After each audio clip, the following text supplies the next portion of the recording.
So let's start it again at the beginning because you're not hearing this from anybody in the mainstream. Barack Obama is president 2016. Hillary Clinton is expected to be the winner. She then starts, because it starts to get dicey, she's looking for anything she can do to smear Donald Trump. She then starts to put together the Crossfire Hurricane file. The Crossfire Hurricane file is completely discredited. I mean, there's nothing in it that is real. You know, it shows that Donald Trump was with hookers in Russia, that he and Russia have a bank account that are, pinging each other all the time. Remember all of this? Okay. That all came from Hillary Clinton through Crossfire Hurricane Fusion GPS. Fusion GPS puts together the Steele dossier. When she loses, she goes to the White House, and Clapper, who is part of all of this stuff with Hillary Clinton, goes to the White House, and Barack Obama does not want Donald Trump in. He's got to find a way to stop Donald Trump. Hillary Clinton is saying Russia stole the election. Remember? We never say they stole the election. Yeah, you did. All about Donald Trump. He's not a legitimate president. He stole it in collusion with Russia. So Barack Obama is about to get a report, an assessment from the intelligence community. It's called an ICA, Intelligence Community Assessment. And it was about to say there's no collusion with Russia, that Russia was not capable of hacking into anything or doing anything to throw our election. All right. He stops that before it's printed. He's alerted that it's coming in print form. He says, stop, meet me in my office tomorrow. Bring all the players in. I want to have a talk with you. He has a talk with them. I need this to read this way: that Russia did influence the election. Then, after he gets that from he gets a new ICA saying that, yes, they did. Now he can go to the FBI and say, they did. Here's this Crossfire Hurricane. Here's this Fusion GPS. I need you to look at this, from Christopher Steele. Christopher Steele is known by the FBI. They fired this guy. He was somebody who was a source, but he had so discredited himself, he was no longer on the payroll of the FBI. He had been discredited by the FBI. But for some reason, they overlooked that. To make sure that this went through, Clapper releases the Fusion GPS documents to the press. And now it's in the press. Now everybody's talking about it.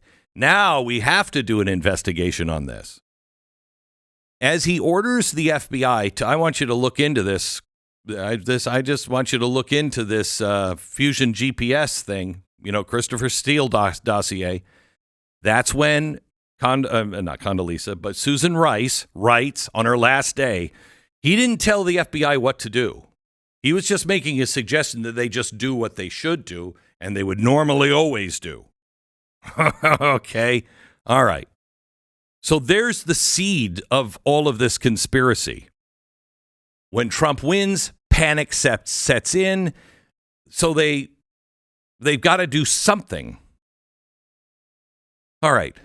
So that's what happens. But in the meantime, as they are burying all of this true information and leaking information to the press that brings everybody to Russia, there's another scandal that is happening. And this one is in Ukraine. This scandal is on a totally different front. This is, at the same time all this stuff is happening, Hunter Biden is on the board of Burisma, corrupt gas company raking in millions of dollars with no experience.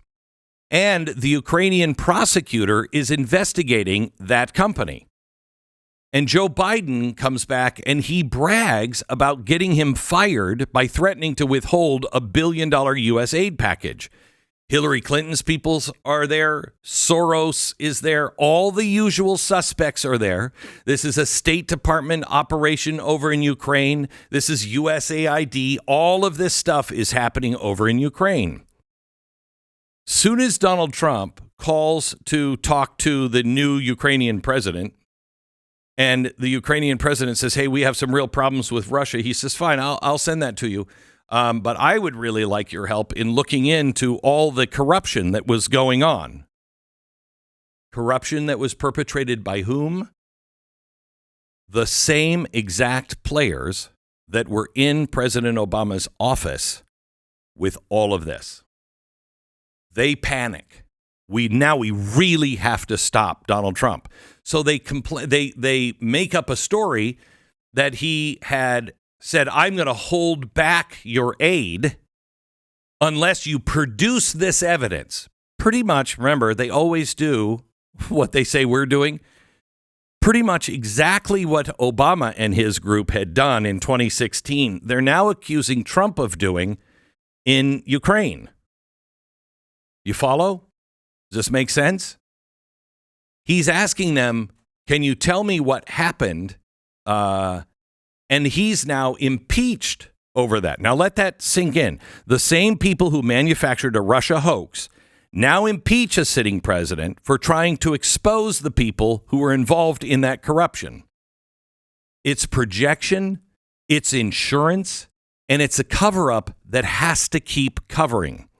But they weren't finished. Before the 2020 election, all of a sudden, a Hunter laptop appears. And what do they say? This is Russian disinformation. When it looks like somebody's going to print it, somebody's going to run with it, what do? The same exact people in the FBI and intelligence community go to the social media companies and say, this is a Russia hoax. And then how many former intelligence officers sign that letter? Who put that letter together? Clapper. The same guy that was in the original meeting where Susan Rice says nothing weird happened here.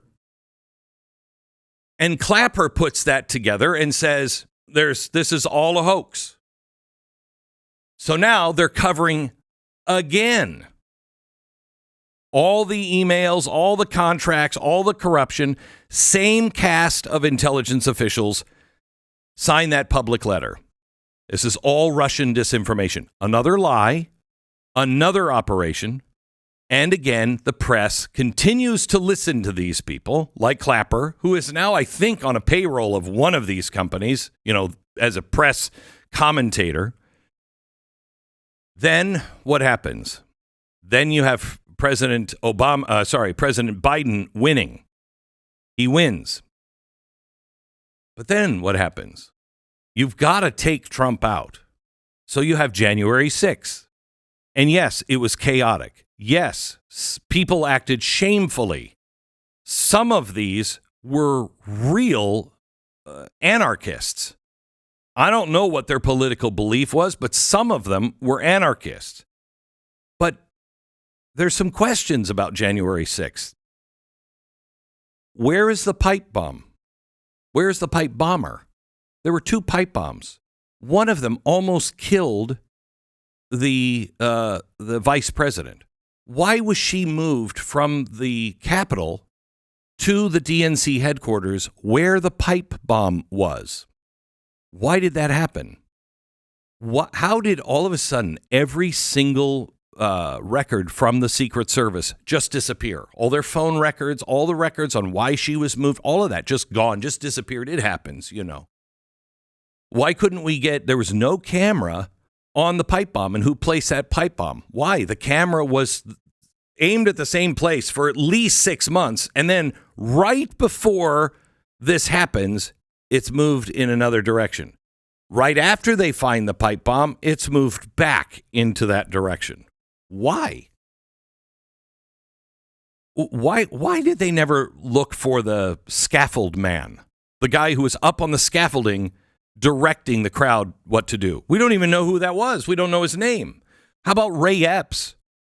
How about the people from the FBI and intelligence community that said there were no FBI agents on the ground that day? There were no CIA or FBI operatives on the ground. Then it was, we don't know if there were any. And then once they lose this election, we find out there were 25 of them on the ground. Why? Why did the surveillance tapes that were held back suddenly contradict the sworn testimony of the hero cop? He wasn't even in the part of the building he said he was in. But nobody covered that. We did. Same cast of characters involved in that. A chance to do to Trump what they failed to do with Clinton and Obama, what they failed to do under Schiff and impeachment.